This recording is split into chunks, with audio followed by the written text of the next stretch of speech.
Hi, welcome back to Leon Reads the channel, where we share powerful insights and personal growth lessons through great books. Imagine working in a place where you feel invisible, where your existence is defined only by your ability to conform. What if, one day, you decided to stop?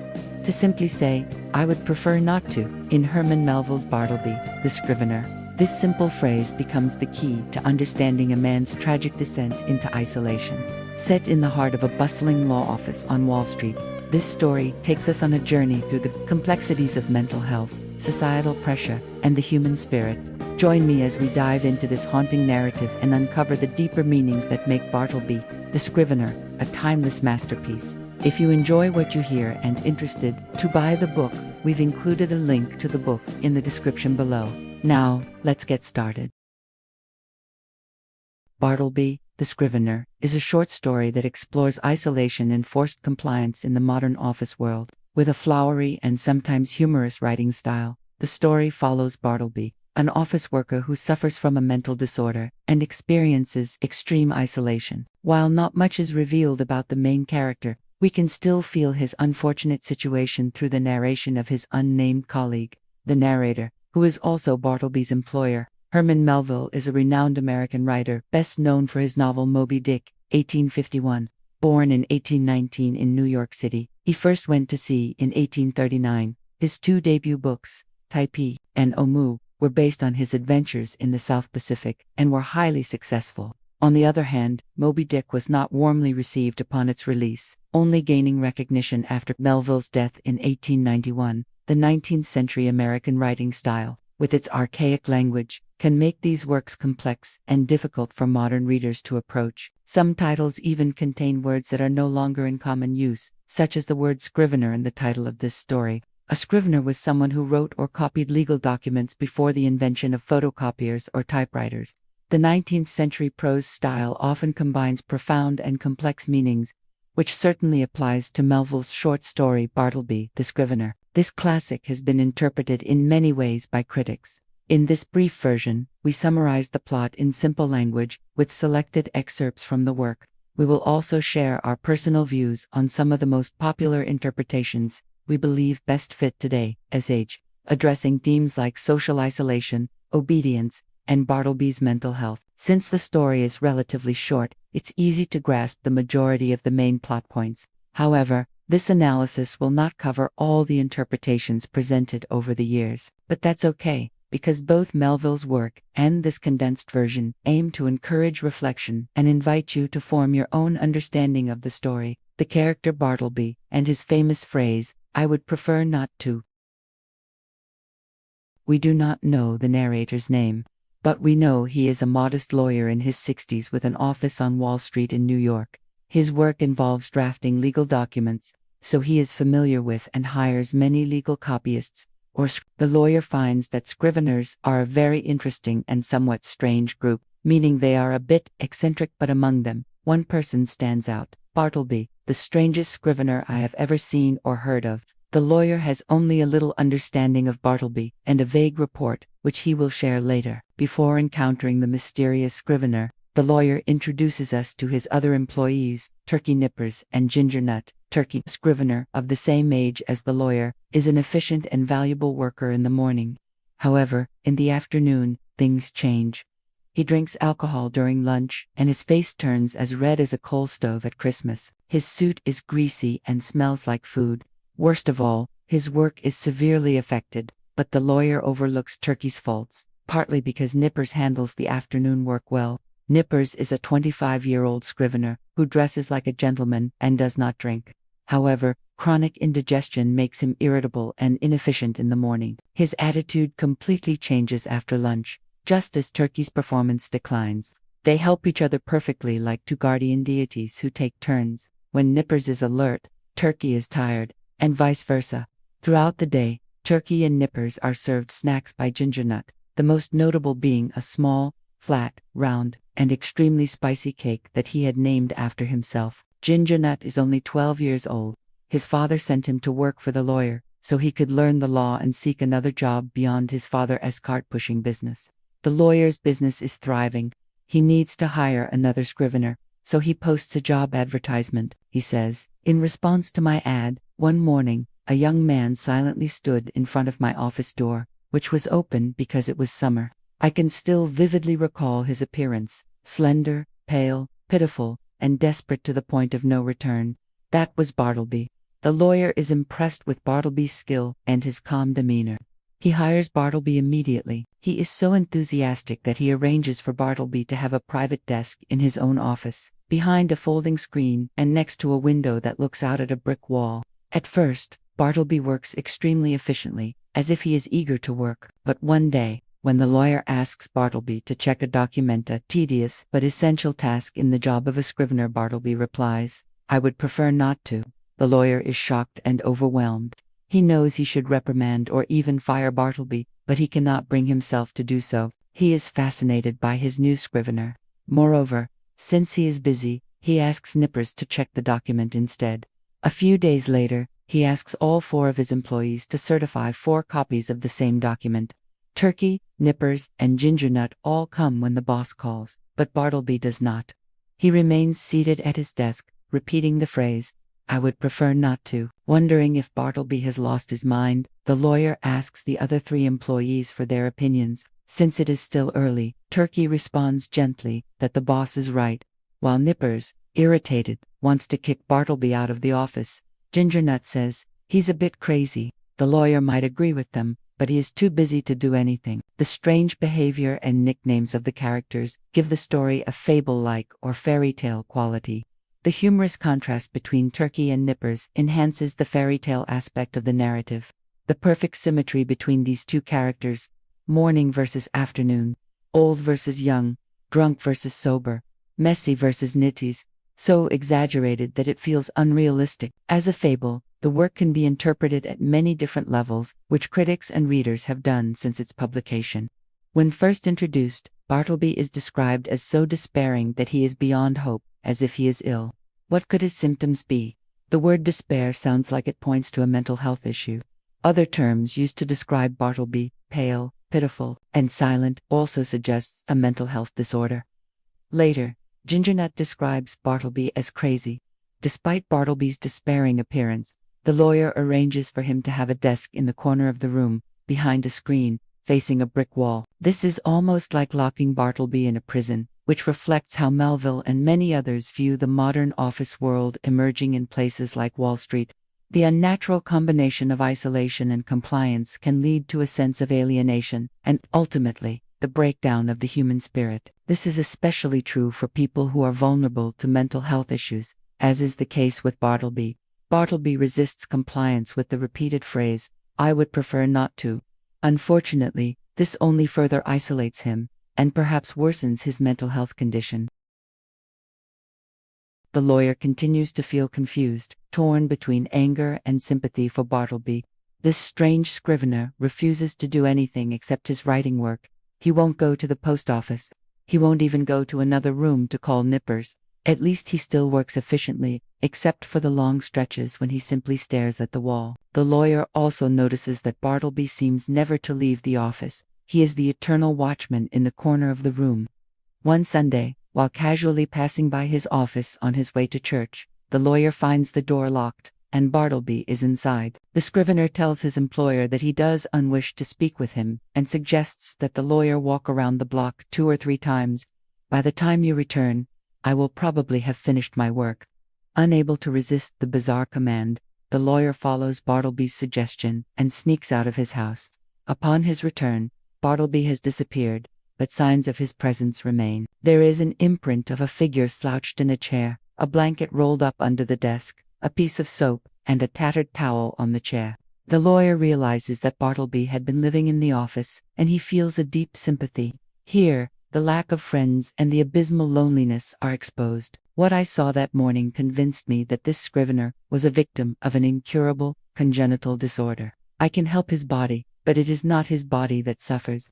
It is his soul that has borne the pain. This excerpt from the story highlights the lawyer's realization about Bartleby's internal suffering. No longer in the mood to go to church, the lawyer returns home and focuses on Bartleby. He decides he must learn more about the scrivener's life.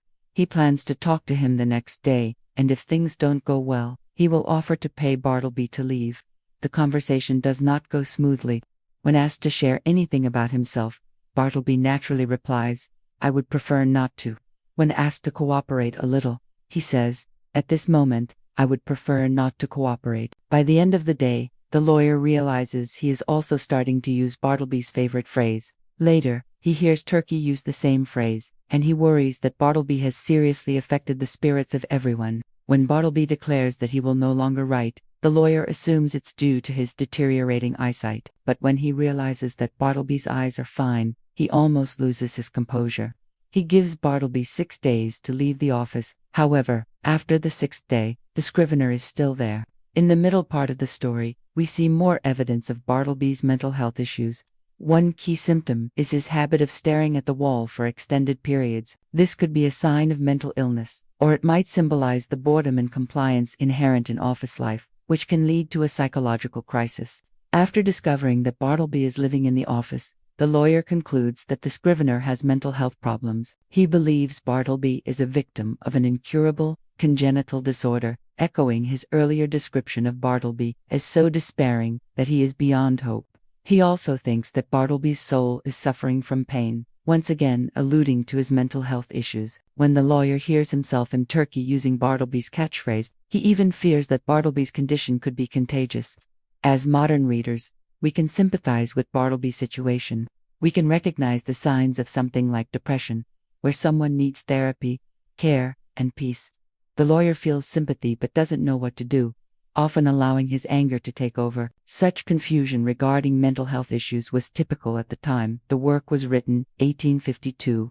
Furthermore, the lawyer represents the modern office world, filled with pressure, which may have contributed to Bartleby's condition. It is no coincidence that the lawyer's office is located on Wall Street, the heart of contemporary capitalism, which is creating the modern world. Gradually, the lawyer accepts that caring for Bartleby is his destiny, but this lasts only until his clients begin to complain. This eventually pushes him beyond his limits. He knows what must be done. He will move out, but he will give Bartleby fair notice. When moving day comes, Bartleby is still there, standing alone in the empty office. The lawyer anxiously waits for Bartleby to appear at the new location. But instead, another lawyer arrives with news about the strange Scrivener. This new lawyer has rented the old office, and Bartleby refuses to leave the building. The previous employer is asked to return and speak with his former employee. Initially, he refuses, but a few days later, the new tenant returns with a group of people, urgently requesting that the lawyer speak with Bartleby. Finally, he agrees. The lawyer finds Bartleby wandering the stairs of the old office building on Wall Street. He offers Bartleby various jobs, such as a salesperson, a bartender, or a cashier. Bartleby refuses each offer, repeating a new phrase at the end of each refusal, "But I would prefer not to." Eventually, the lawyer even offers for Bartleby to come live with him, but Bartleby declines. Feeling that he has done everything possible, the lawyer finally leaves. A few days later, he hears that Bartleby has been arrested. He immediately goes to visit him in jail, but Bartleby tells the lawyer to leave him alone. However, the lawyer bribes the jailer to ensure Bartleby is provided with food and drink. Yet, Bartleby refuses to eat or drink. When the lawyer visits again, a guard leads him to the prison yard. He sees Bartleby lying under a tree, no more than 20 minutes away. But when he reaches the spot, Bartleby has already passed away. Later, the narrator reveals the only additional piece of information he knows about Bartleby, the vague report he mentioned at the beginning of the story. Some time before becoming a Scrivener, Bartleby was a junior clerk at the dead letter office in Washington. This is where undelivered letters are processed. The clerks must deal with these letters, which makes the lawyer think of the letters of amnesty for the dead in despair, that were never delivered, humanity's only hope for those who died in despair. The lawyer is deeply saddened as he reflects on Bartleby's tragic circumstances and those dead letters. The nature of this man was one of unhappiness. Could there be any occupation more suited to deepen that unhappiness than the continuous work of handling these dead letters and sorting them to be burned? Oh Bartleby, oh humanity! Once again, we confront the contradictory nature of the lawyer in the final part of the story. He gave Bartleby an unreasonable amount of time, even offering to open his own door to welcome him, but all his goodwill was rejected. At the same time, we realize that the lawyer's kindness actually stems from curiosity. He treats Bartleby as something to observe, like an animal in a zoo or a freak in a circus. In the end, his goodwill proves ineffective, as Bartleby becomes homeless and dies in prison. The sad journey from mental health issues to homelessness and then death in prison that Bartleby experiences is all too familiar in 21st century America. According to the National Alliance to End Homelessness, the number of homeless people in the U.S. has increased annually from 2017 to 2022, reaching its highest level in history in 2022. It is estimated that around 30% of the homeless population suffers from some form of mental illness, compared to 20% of the general population. Revealing Bartleby's role as a clerk at the dead letter office brings a clear conclusion. It's like the final puzzle piece, the clue that connects everything. It tells the reader that people like Bartleby, with a nature and destiny full of suffering, prone to despair, will fall deeper into despair if they are stuck in miserable jobs. It makes the reader wonder how many other hopeless and lonely Bartlebys are living out there, trapped in dead-end jobs, lost or abandoned in the corridors of life. One could imagine seeing Bartlebys in every building, like ghosts in the countless windows of a bustling city. The narrator, an unnamed lawyer, works on Wall Street drafting legal documents. As his business thrives, he needs to hire another legal scrivener. The lawyer hires to Scrivener Sturkey, an older man who enjoys drinking and works best in the morning. Nippers, a younger man who is sober and works more efficiently in the afternoon. And a young office boy named Gingernut. Bartleby answers the lawyer's ad and is hired immediately. Initially, Bartleby is a highly productive worker, but when the lawyer asks him to proofread a document, Bartleby replies, "I would prefer not to." This phrase becomes Bartleby's catchphrase. He uses it whenever asked to do anything beyond his writing duties, and eventually even refuses to write. The lawyer discovers that Bartleby is living in the office. Despite this and Bartleby's refusal to work, the lawyer cannot bring himself to fire or remove him. Instead, he decides to move to a new office. However, Bartleby insists on staying in the old building on Wall Street, and he is eventually arrested and imprisoned, where he refuses food and dies in solitude and despair. Bartleby, the Scrivener, offers a poignant exploration of human isolation and the consequences of unchecked societal pressures. Through the lens of an unnamed narrator, the story presents Bartleby, a mysterious and reclusive office worker whose repeated phrase, "I would prefer not to," symbolizes his refusal to conform to the expectations placed on him. The story is set within a law office in Manhattan, where the narrator works as a lawyer. He hires Bartleby as a scrivener, expecting efficiency and compliance, but Bartleby soon starts refusing tasks, ultimately withdrawing entirely from work and life. His increasingly passive resistance to work and social engagement becomes a metaphor for the mental and emotional toll of living in a dehumanizing world, where individuals are defined by their productivity. The narrator's growing frustration and sympathy towards Bartleby reflect his struggle between compassion and the practical needs of the office. He is unable to understand the reasons behind Bartleby's behavior and cannot bring himself to take harsh action against him. This internal conflict highlights the moral and ethical dilemmas of power dynamics in workplaces.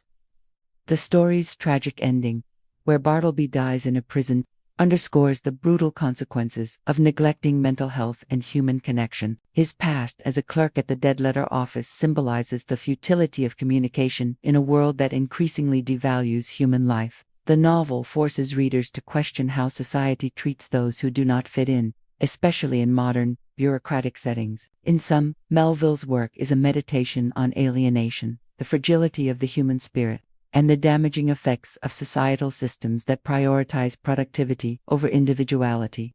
Bartleby, the Scrivener, remains a timeless exploration of the human condition in the face of oppressive societal norms. Thank you for listening to this condensed version of Bartleby, the Scrivener, by Herman Melville.